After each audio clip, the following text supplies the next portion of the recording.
New tonight in Consumer 10, thousands of student loan borrowers have been left in limbo after changes to income-driven repayment plans were recently announced. Tonight, 10 Investigates reporter Rochelle Aline is breaking down the concerns being raised and seeking solutions.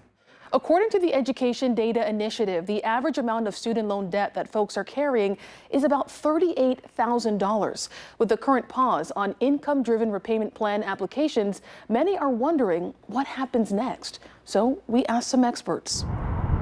When it comes to talking money, we decided to meet people where they're spending it. Talking about debt, which I know is kind of uncomfortable. More specifically, we wanted to talk about how they felt when it comes to the current halt on income-driven repayment applications for student loans. I actually did have a income-driven payment plan.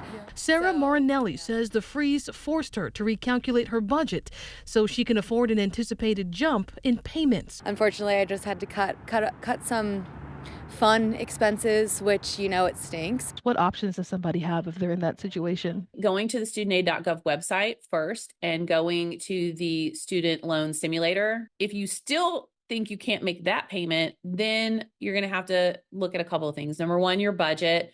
Is there a way I can lower other expenses to make the lowest payment reasonable and possible? Is there a way I can get extra income? If you can't make that work, she says you can look into forbearance or deferment.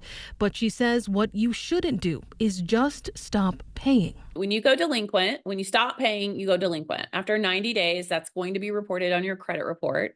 But more importantly, if you go 270 days without a payment, you're going to be in student loan default. At that point, you can have your wages garnished or lose out on government benefits and tax returns. Now, all of these changes are happening as we wait to see what becomes of the Department of Education.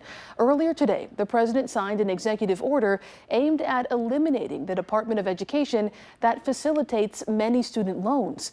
One expert we spoke to says they're monitoring the situation, but they're waiting to put out guidance once they know more about the future of that department. In the studio, Rochelle Aline, 10 TV News.